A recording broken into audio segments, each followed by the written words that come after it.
মেহেদি দেখো কত বড় একটা বাঁশের ভেলা, পুরো মাতামোহরী নদী জুড়ে। এর লেজটা কোথায়, মানে শেষটা কোথায়? হ্যাঁ, বিশাল একটা বাঁশের ভেলা। এত বড় ভেলা দিয়ে কি করবে? বড় এগুলো আসলে এই পাশে ওই যে শুরুটা দেখা যাচ্ছে, ওই যে মাথা দেখা যাচ্ছে, কিন্তু মানে এর লেজটা কোথায়, শেষটা কোথায়? পুরো বিশাল সাপের মতো, দেখো পুরো আঁকা বাঁকা হয়ে ওই দিক দিয়ে চলে গেছে। না, এই ভেলাটা কেন নদীতে বলো তো? কেন আমি তো জানতে চাই। এইটা হচ্ছে ভেলা ঠিক বলা যাবে না, আসলে বাঁশটাকে পরিবহন করা হচ্ছে। এটা আদিম একটা ব্যবস্থা। এই যে দেখো যতদূর চোখ যায়, এটা 3 কিলোমিটারও হতে পারে, 5 কিলোমিটারও হতে পারে, আবার 1 কিলোমিটার হতে পারে। এই যে তোমাকে একটা জিনিস দেখাই, মানে এটা আসলে ভেলা না, না এই যে দেখো এটা পরিবহন করা হচ্ছে। আচ্ছা, এই যে দেখো এই যে লোকটা দৌড়াই যাচ্ছে না, হ্যাঁ হ্যাঁ, এই লোকটা দৌড়াই কি করবে, হাতের মধ্যে একটা লাঠি আছে। হ্যাঁ, ওই যে গুণ টানার মতো উনি কি জানো, যে গুণ টানা না, নৌকার গুণ টেনে নিয়ে যাচ্ছিল। ইনি যেটা করবেন, ওই বাঁশটা হচ্ছে পানিতে এক জায়গায় গেঁথে দেবেন।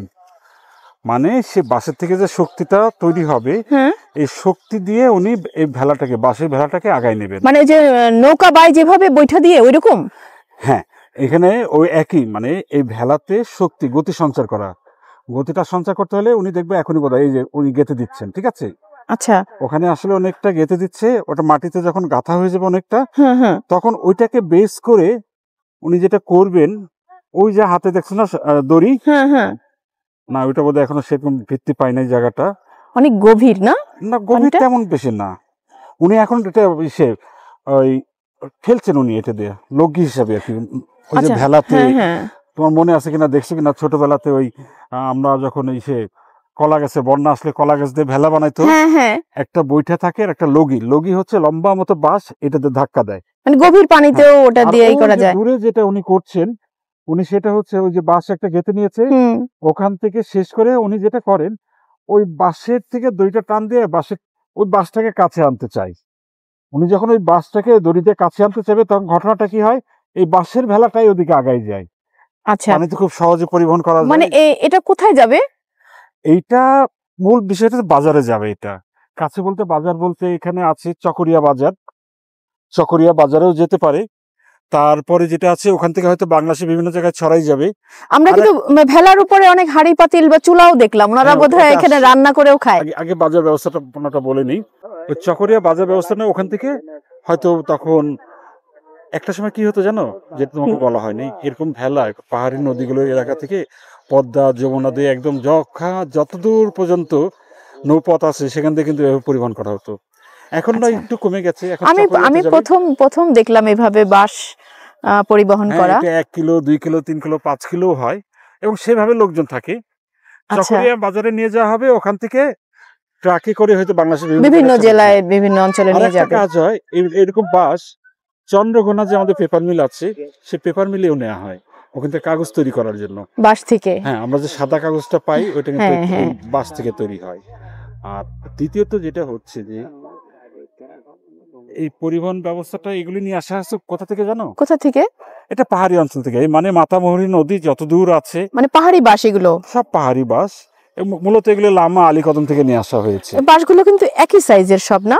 হ্যাঁ, এগুলো পাহাড়ি বাঁশ, এর মানে থিকনেস বলো, লম্বা বলো, সব একই রকম হয়। আর ওই যে তুমি যে বলছিলে, ওই যে ওখানে হাড়ি পাতিল দেখছো, হ্যাঁ, চুলা, এই পুরো পরিবহন ব্যবস্থাটা, তাই এদের গতিটা দেখছো, গতিটা বোঝা যাচ্ছে না কিন্তু খুব ধীরে, ঠিক না? না, এখান থেকে বোঝা যাচ্ছে যে ওরা যে আগাচ্ছে। হ্যাঁ, এটা বোঝা যাচ্ছে না, মানুষের হাঁটার গতির থেকেও কম।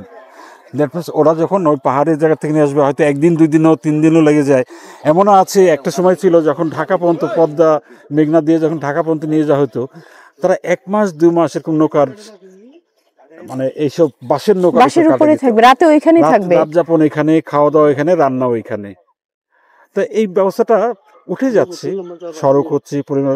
কিন্তু এটা যে সৌন্দর্য, আর একটা বড় ব্যাপার আছে, এইভাবে পণ্য বাসগুলি যদি যখন এভাবে বহন করা হয় না, মজার এটা বুঝতে হবে, কোনো জিনিস কিন্তু নষ্ট হয় না, বরং বাসের একটা টেম্পারিং হয়ে যায়, পানিতে একটা তার লংজিভিটি বেড়ে যায়।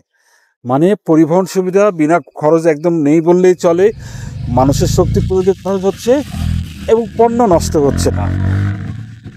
এই জায়গাটা একটু বলতে হয় আমাদের, বুঝছো? এবং পণ্য পরিবহনের যে খরচ, সেটাও কিন্তু বেঁচে যাচ্ছে। অনেক কম, মানে কি নাই তো, এরা তো পুরো পানির উপরেই ভেসে যাচ্ছে। নদীগুলো কিন্তু আশীর্বাদ পণ্য পরিবহনের জন্য। হ্যাঁ, সেই পরিবহন ব্যবস্থা আমরা নষ্ট করে আমরা নদী পরিবহন ডেভেলপ করেছি। হ্যাঁ, এতে পণ্যের অনেক পণ্য নষ্ট হয়, ড্যামারেজ হয় অনেক। মানে এই যে দেখো, এই যে উনি খেলছে এনেকে, কিন্তু আবার যখন এইসব জায়গা দিয়ে যখন যাবে না, এলাকার ছেলেপেলেরা কিন্তু উঠে এখানের মধ্যে খেলে, এর থেকে যে পানিতে ঝাঁপ দিচ্ছে, আমরাও দেখলাম। আমরা মাতামুহুরী নদীতে বাস পরিবহন দেখিলাম চক্ষু মেলিয়া।